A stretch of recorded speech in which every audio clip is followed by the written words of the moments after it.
Olá, olá! 19º dia. Continuamos então a nossa leitura de Provérbios. Hoje, dia 19, Provérbios 19. Que você possa estar crescendo, aprendendo, refletindo, amadurecendo, meditando e adquirindo cada dia mais conhecimento a partir dessa leitura de Provérbios, que tem sido de grande valor, de grande importância, que tem sido realmente uma autodisciplina para mim, pelo fato de estar todo dia fazendo esse devocional, gravando e compartilhando com você, mas não só pela prática em si, mas pelo aprendizado que eu tenho extraído para minha vida, que você também possa estar extraindo grandes aprendizados para a sua vida. Vamos lá? Pegue a sua Bíblia, abra seu aplicativo, vamos fazer essa leitura corrida e depois eu vou vir destacando algumas coisas que ressaltam aos meus olhos, que salta aos meus olhos, né? Eu costumo de falar, ressaltar, mas que você também possa aí destacar aquilo que te chama mais atenção e que você possa refletir. Mas eu quero compartilhar com você hoje aquilo que mexeu comigo, né? Que me incomoda a ponto de eu querer comentar com você alguma coisa. Vamos lá, Provérbio 19, a partir do verso 1, que vai dizer assim: É melhor ser pobre e honesto que ser desonesto e tolo. De nada adianta o entusiasmo sem conhecimento, a pressa resulta em escolhas erradas. O insensato arruína a própria vida e depois se ira contra o Senhor. A riqueza atrai muitos que se dizem amigos, mas a pobreza afasta todos eles. A testemunha falsa não ficará sem castigo, o mentiroso também não escapará. Muitos buscam o favor de quem governa, todos querem ser amigos daquele que dá presente. Se até os parentes do pobre o desprezam, quanto mais seus amigos o evitarão. Ainda que o pobre suplique, eles todos o abandonam. Quem adquire bom senso ama a si mesmo, quem dá valor ao entendimento prospera. A testemunha falsa não ficará sem castigo, o mentiroso será destruído. Não é certo o tolo viver no luxo, nem o escravo governar sobre príncipes. O sensato não perde a calma, mas conquista respeito ao ignorar as ofensas. A ira do rei é como o rugido do leão, mas seu favor é como o orvalho sobre a grama. O filho tolo é uma desgraça para o pai, a esposa briguenta é irritante como uma goteira. Os pais deixam casas e riquezas como herança para os filhos, mas apenas o Senhor pode dar uma esposa prudente. O preguiçoso dorme profundamente, mas sua apatia o leva a passar fome. Quem guarda os mandamentos preserva a vida, quem os despreza morrerá. Quem ajuda os pobres empresta ao Senhor, ele o recompensará. Discipline seus filhos enquanto há esperança, do contrário você destruirá a vida deles. A pessoa que se ira facilmente deve sofrer as consequências. Se você a livrar uma vez, terá de fazê-lo novamente. Obtenha todo o conselho e instrução que puder, e você será sábio para o resto da vida. É da natureza humana fazer planos, mas o propósito do Senhor prevalecerá. A lealdade torna a pessoa cativante. É melhor ser pobre que desonesto. O temor do Senhor conduz à vida, dá segurança e proteção contra o mal. O preguiçoso pega a comida na mão, mas não dá o trabalho de levá-la à boca. Se você castigar o zombador, o ingênuo aprenderá uma lição. Se corrigir o sábio, ele se tornará ainda mais sábio. O filho que maltrata o pai ou manda embora a mãe causa vergonha e desonra pública.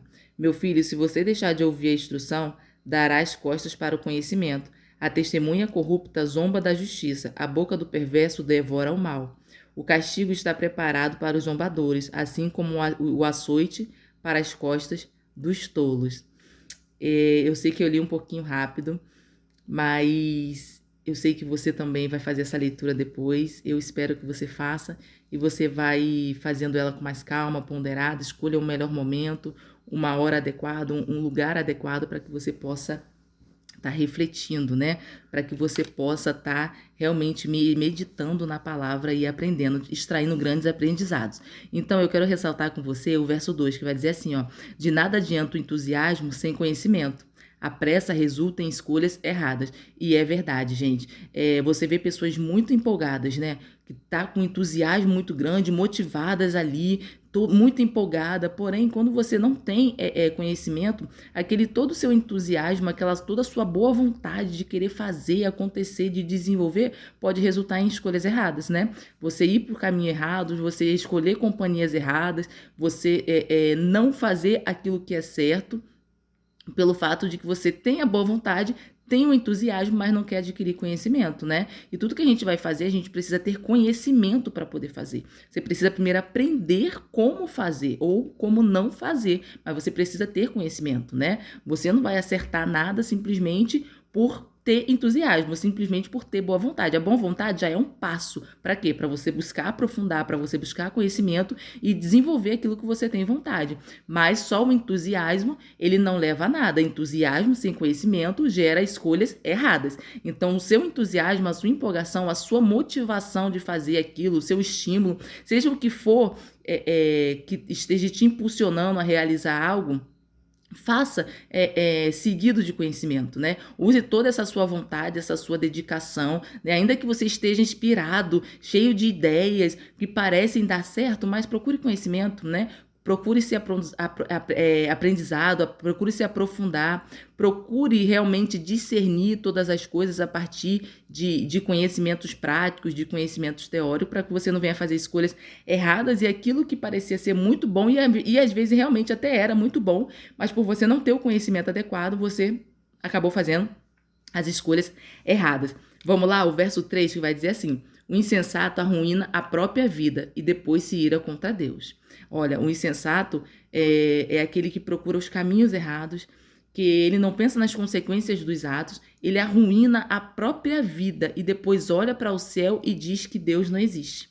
Ou então ele vai colocar a culpa em Deus, dos próprios erros dele, né? Das próprias consequências pelos erros dele, melhor dizendo, né? Não pelos erros, mas pelas consequências dos erros. A gente já falou sobre isso, que tudo que a gente planta, a gente colhe. É a lei da semeadura. Então, se você planta coisas boas, você vai colher coisas boas. Se você planta coisas ruins, você vai colher coisas ruins. É preciso analisar as sementes que estão sendo lançadas. Mas o insensato, ele simplesmente procura os piores caminhos, ou ele vai pelo caminho da imprudência, da insensatez, né, do entusiasmo sem conhecimento, e simplesmente depois ele vai se irar contra Deus achando que Deus não existe, ou que Deus não ouve ele, ou que Deus não está vendo ele. Por quê? Porque ele não buscou sabedoria, ele não buscou aprendizado. Ele simplesmente agiu de modo insensato, né? E a insensatez dele, que levou ele à destruição, agora ele quer tentar arranjar um culpado. E ele não se vê como culpado. Ele olha para Deus e acha que o culpado é Deus, que Deus não existe. Ele se ira contra o Senhor por conta da própria insensatez. E isso é verdade, viu? Isso faz a gente analisar até mesmo a partir de coisas que temos escolhido na nossa vida, né? De consequências de atos nossos mesmo. E às vezes a gente fala assim, Deus não está me ouvindo. O céu está de bronze. Na verdade, não é porque Deus não está te ouvindo, né? Não é porque Deus não está te vendo, não é porque Deus não lhe ama. Ele lhe ama sim, né? Mas pare para pensar para ver se não é consequência daquilo que você fez, né? Daquilo que você plantou, porque vamos colher tudo aquilo que plantamos, tanto bons tanto coisa boa quanto coisa ruim. Se você plantou sementes ruins, você vai colher aquilo que é ruim. Vamos lá para o verso 4, que vai dizer assim: a riqueza atrai muitos que se dizem amigos, mas a pobreza afasta todos eles. Esse verso 4, eu quero estar lendo ele com você, juntamente com o verso 6, que vai dizer assim, muitos buscam o favor de quem governa, todos querem ser amigos daquele que dá presente. O primeiro, o 4, a riqueza atrai muitos que se dizem amigos, mas a pobreza afasta todos eles. E o verso 6, muitos buscam o favor de quem governa, todos querem ser amigos daquele que dá presentes. Gente, isso é muito real, né? A riqueza, né? Os status, a influência atrai pessoas que se dizem amigas, né? Porque na verdade elas não são amigas, elas só são interessadas naquilo que você pode oferecer, naquilo que você pode dar, na influência que você tem, né? De querer se destacar porque você tem destaque, ou seja, só quer o favor que você pode entregar a partir das riquezas que você tem, a partir do bem que você tem, da facilidade que você tem, do acesso que você tem, mas na verdade, eles não são amigos, né? Agora sim, mais a pobreza afasta todos eles. Por quê? Porque se você ficar pobre, você já vai descobrir quem é seu amigo e quem não é. E se eu vou usar até além a pobreza e a dificuldade, né? Não só a pobreza no sentido financeiro de não ter recursos, inclui isso também, que isso aí já é bem claro e óbvio, mas a própria dificuldade, do mesmo jeito que a gente consegue identificar quem são os amigos dos nossos momentos de dificuldade, a gente também descobre de modo lógico, né, quem não são, quais são as pessoas que se dizem amigas e não são, né? Então a dificuldade, a escassez, né? No luto, na tristeza, né? na tribulação, na provação, é que você vê realmente se aqueles que dizem que são seus amigos são, né? Ou se eles só eram seu amigo para os momentos bons, para usufruir das suas riquezas, dos seus acessos, da sua influência, né? Quando você está numa situação difícil, será que eles estão perto também? E aí aqui o 6 vai complementar, ó. Muitos buscam o favor de quem governa. Ou seja, aquele que governa tem influência, né? Tem autoridade, tem poder, pode dar alguma coisa, pode beneficiar, né? Pode fazer colocar em lugares que a pessoa não entraria sozinho. Então, todos querem ser amigos desse que governa. Todos querem ser amigos desse que tem autoridade. Por quê? Porque dá presente, né? Ou seja, o que podem ser esses presentes? Presentes mesmo, mas pode ser acesso, influência, né? Coisas que a pessoa não alcançaria sozinha, mas são pessoas falsas, né? Dissimuladas, não são amigos de verdade.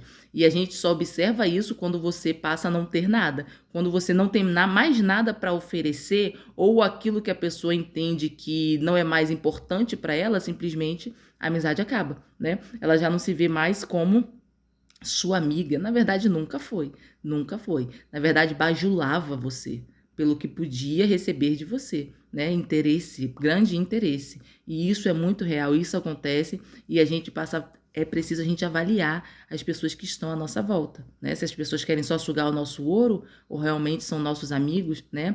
Porque na dificuldade, que nem a gente leu, na dificuldade ganhamos irmão, né? Os amigos na dificuldade, amigos verdadeiros, eles se tornam irmãos, né? Na nossa dificuldade, tanto nós somos provados quanto as nossas amizades. Só ficam aqui os verdadeiros amigos, é que ficam nos momentos de dificuldade. Vamos lá para o verso 8, que diz assim, ó: quem adquire bom senso ama a si mesmo. Quem dá valor ao entendimento prospera. Por isso que eu falo para vocês, ó, Provérbios, vocês não estão lendo por mim, né? Vocês não estão vendo esse vídeo por mim, essa reflexão por mim. Não, é por você, né? Quando eu falo, poxa, vamos ler Provérbios, acompanhe comigo essa leitura, reflita comigo. É por você. É para que você possa crescer, é para que você possa amadurecer, para que você possa adquirir conhecimento, sabedoria, bom senso e lidar com os males da vida, né? Com as adversidades, né? Com os momentos bons que a gente vê aqui, ó, que é nos momentos bons que surgem os hipócritas, os mentirosos se fazendo de amigo, né? Que pode, na verdade, lá na frente nos prejudicar, né? A inveja, a cobiça, né? Tentar trapacear para poder usurpar o seu lugar. Tem muita gente que se faz ser uma coisa que não é, né? Porque na verdade o coração tá mal, o coração tá maligno e o interesse dele é muito além, até mesmo tomar o lugar. Mas entenda, aquilo que é seu ninguém toma, aquilo que Deus te entregou ninguém pode tomar, né? Uma porta que Deus abre ninguém fecha. Mas a gente precisa estar sensível a essas situações. Então, quando você adquire bom senso, você ama a si mesmo. Você está aprendendo para você poder amadurecer. Você está se amando quando você busca conhecimento, né? Quando você busca conhecimento, sabedoria, aprendizado, você está se autoconhecendo. Você está se amando, você está cuidando de você para você aprender a passar por todas as situações, a ensinar, a viver, né, a se relacionar. Então, quem adquire bom senso ama a si mesmo. Quem dá valor ao entendimento prospera. É só prosperidade, né? Quando você busca conhecimento, sabedoria, entendimento. Vamos lá, o verso 13. O filho tolo é uma desgraça para o pai. A esposa briguenta é irritante como uma goteira. Eu quero ler junto com 14, que vai dizer assim, ó: os pais deixam casas e riquezas como herança para seus filhos, mas apenas o Senhor pode dar uma esposa prudente. O filho tolo é uma desgraça para o pai. O verso 14, os pais deixam casas e riquezas como herança para os filhos, né? O filho tolo realmente é uma desgraça para o pai, porque é uma tristeza ver o pai ver um filho se perder, né? Por insensatez, por não querer adquirir conhecimento, por não querer crescer na vida, por não querer avançar, por não querer aprender, estudar, ser alguém melhor, né?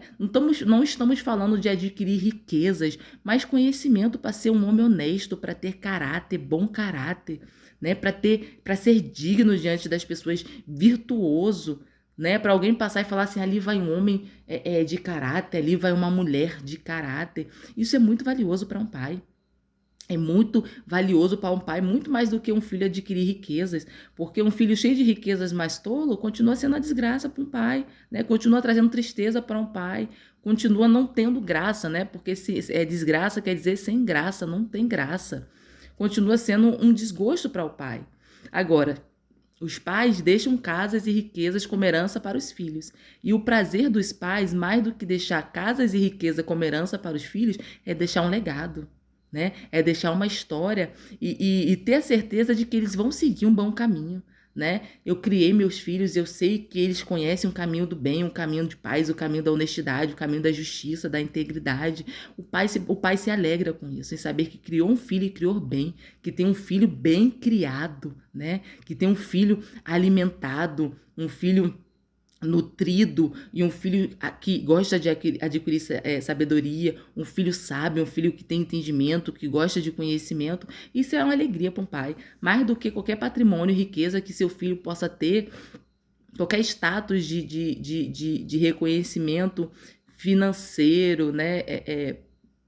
Vamos dizer assim, de riqueza mesmo que ele possa ter.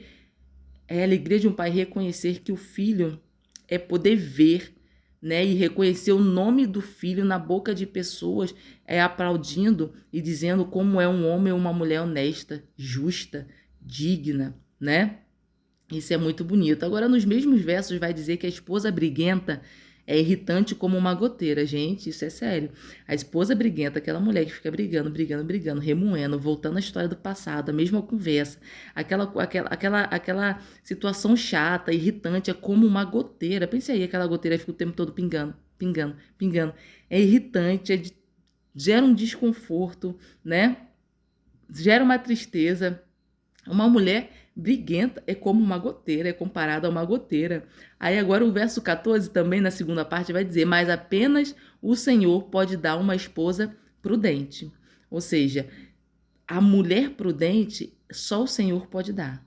Tanto aquela que o Senhor escolhe para entregar para você, né, como uma mulher adequada que o Senhor colocou dentro dos propósitos dele para a sua vida, como aquela mulher que busca conhecer a Deus, né? Porque a prudência mesmo, ela vem do Senhor.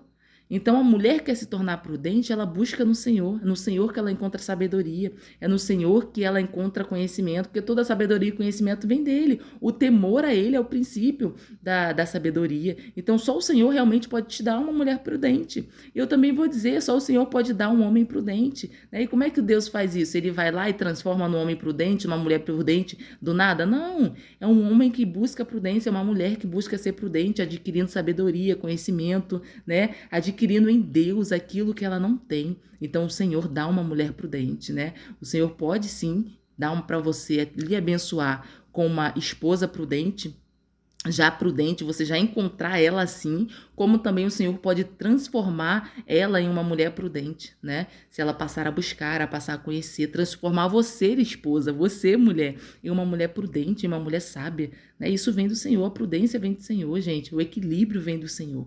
Então, só o Senhor pode derramar virtudes sobre você, né? Qualquer conhecimento que você possa adquirir, qualquer experiência, qualquer coisa que você entende valorosa ou digna que você possa adquirir nessa vida, o que o Senhor tem para você é muito além, é muito maior. Toda boa dádiva vem de Deus, né? A Bíblia mesmo fala, ó, toda boa dádiva vem de Deus, vem do nosso Senhor. Então, só Ele que pode entregar a esposa prudente, é o Senhor que entrega. Vamos lá, verso 16 vai dizer assim, ó, quem guarda os mandamentos preserva a vida, quem o despreza morrerá. Quem guarda os mandamentos do Senhor preserva a vida. Quando você adquire conhecimento, quando você cumpre as ordenanças, quando você vive uma vida de obediência, de temor a Deus, você preserva a sua própria vida, né? Você multiplica os seus dias, né? Você tem dias fartos, longevidade, né? De vida, tem prosperidade de vida, né? Você preserva a vida, você está preservando a sua vida, você está tendo uma vida em abundância quando você guarda os mandamentos. O quê? O que são os mandamentos? Os ensinamentos, as orientações, né?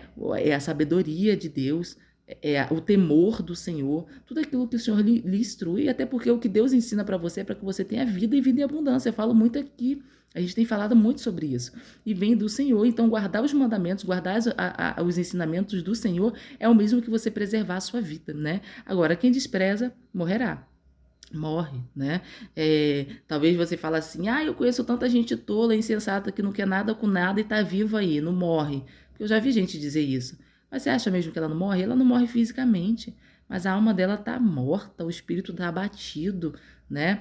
Há uma ruptura daquilo que ela foi criada para ser e o que ela é, né? Que nem quando Adão e Eva, que comeram do fruto que não era para comer, e Deus falou que eles iriam morrer, eles não morreram no físico, mas morreram no espírito, morreu a ligação com Deus. A alma morreu porque ela se corrompeu, ficou suja, contaminada, cheia de pecado. Então, há uma morte, né? O insensato, ele está morto nos seus delírios, o tolo está morto nos seus devaneios, na sua imprudência, na sua tolice.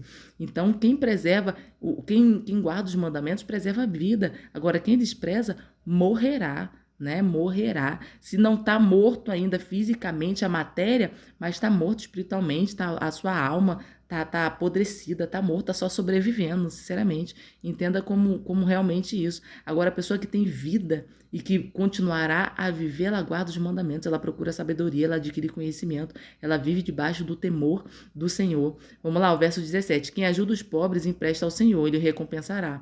A recompensa vem do Senhor.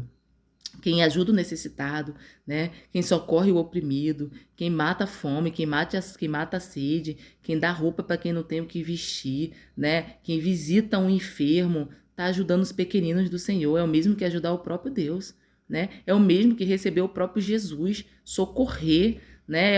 É um dos deles. Então, esse favor, o próprio Senhor recompensa. Porque aquele que você ajuda, muitas vezes nem tem como lhe recompensar. E também ajudar alguém pensando na recompensa, não vale a pena. Essa recompensa vem de Deus. Faça por amor, não pensando na recompensa. Até porque fazer por aqueles que não podem lhe retribuir, realmente a recompensa vem do Senhor, né? É crer, entender que a recompensa vem do Senhor. E vem mesmo. Quem ajuda os pobres empresta ao Senhor. E engraçado que fala empresta, ou seja, é uma dívida que o Senhor mesmo atribui para ele. E diz, ó, eu vou pagar. Você está me emprestando, eu vou devolver para você. Eu vou entregar para você aquilo que você está me emprestando. E isso é muito bom. 18. Discipline seu filho enquanto há esperança. Do contrário, você destruirá a vida dele. A gente falou isso sobre o que o pai que ama, ele disciplina o filho, ele corrige. Porque se você não disciplina o seu filho, é porque você não ama. E aqui vai dizer, ó, discipline seus filhos enquanto há esperança. Ou seja, enquanto você ainda tem domínio. Enquanto eles ainda te ouvem, enquanto você pode instruir. Do contrário, você destruirá a vida deles. Por quê? Porque quando tá grande, tá casado, tá maduro, no sentido de que já é homem, que já é mulher, que já responde por si só, que já não tá mais debaixo do teu teto, debaixo da tua asa, não tem como mais você orientar. Eles nem querem mais ouvir. Se a tolice enraizou, se você nunca disciplinou e ele passou a viver debaixo da imprudência dele, da tolice dele, das birras, né? É mimado e nunca foi disciplinado, nunca foi orientado, tá destruindo a vida dele. Porque assim ele segue, e se ele tiver longos dias de vida e ainda conseguir gerar filhos, né? Ter filhos, ele gerar no sentido de ter filhos, né? Eu sei que quem gera é a mulher, mas o homem também, ele tem o modo dele de gerar, entenda pela parte no sentido humano mesmo, do que o homem pode fazer, até porque vem do homem, né? Mas no sentido de, se ele chegar ainda a ter filhos, se ele não se instruiu, se ele não foi disciplinado, qual a probabilidade dele conseguir criar esse filho de modo adequado, né? Qual a probabilidade dele ensinar esse filho no caminho certo? É pequena, existe uma possibilidade? Existe, mas é pequena, né? Então vai perpetuando aquilo. Porém, aqui vai dizer, ó, você destruirá a vida deles. A vida dele será destruída, ele terá uma vida de dificuldade, porque não foi disciplinado, ele não aprendeu certo, né? Ele não foi orientado a fazer o que é certo, ele não foi orientado a lidar com situações, a lidar com a frustração, né? A saber ter e a saber não ter, entende? Então, se você ama seu filho, você disciplina. E disciplina enquanto há esperança, ou seja, quando você pode fazer ainda, quando ele te ouve, quando ele está debaixo da sua autoridade. Porque, caso contrário, quando não tem mais esperança, é o mesmo que falar. Você está destruindo a vida dele, você destruirá a vida dele. Ou seja, a vida que ele vai construir pode ter.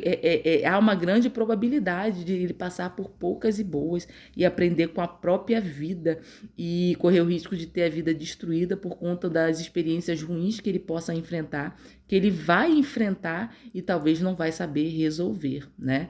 Então, assim, essa é a regra.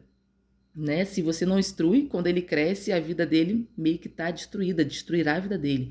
Tem as exceções? Tem as exceções, mas a regra é essa. Então, partindo da regra, quem ama, corrige, quem ama, cuida, o pai que ama, a mãe que ama, disciplina, né? Não quer ver a vida do filho destruída. Não quer ver o filho crescer um homem sem caráter, sem atitude, sem autonomia, sem direção. Não quer isso, né? Então você não quer ver a vida do seu filho destruída. E por fim, o verso 19, que vai dizer assim: a pessoa que se ira facilmente deve sofrer as consequências. Se você a livrar uma vez, terá de fazê-lo novamente.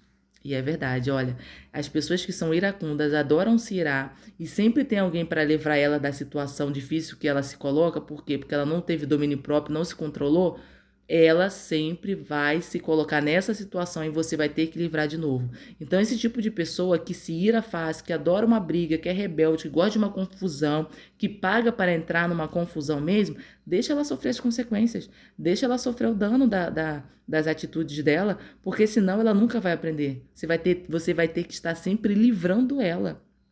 Né? Aqui vai dizer, ó, a pessoa que se ira facilmente deve sofrer as consequências. Se você a livrar uma vez, ela terá de fazer novamente. Ou seja, ela não vai aprender. Por quê? Porque sempre tem alguém livrando, sempre tem alguém limpando a barra dela. Então deixa sofrer as consequências para que ela venha aprender com os próprios erros e passe a ter domínio próprio, autocontrole, né? Controle das suas reações, do seu comportamento, das suas falas. E o provérbio ele vai falar bem isso, gente. Olha que coisa importante. Até as nossas atitudes diante de pessoas que agem de modo impensado, que às vezes a gente adora limpar a barra dos outros, né? Mas há momentos que você tem que deixar a pessoa sofrer a consequência. Deixa ela sofrer a consequência dessa atitude dela, por quê? Porque senão você vai estar sempre tendo que limpar a barra dela. Por quê? Porque ela simplesmente vai falar assim, tem alguém que me ajuda, tem alguém que me socorre, tem alguém que limpa a minha barra, que me livra, né? Que paga a minha fiança, que resolve a minha situação. Então ela nunca se pondera, ela nunca se controla. Porque sempre tem alguém que resolve os problemas dela. Deixa ela se resolver, deixa ela pagar as consequências do ato dela. Então a gente finaliza agora Provérbios 19. Espero que você possa continuar a refletir aí, pensar, leia de novo, releia, ressalte aquilo que chama mais atenção para você e que você entre em águas mais profundas e aprenda cada vez mais. Adquira vida e vida em abundância. Deus abençoe você grandemente.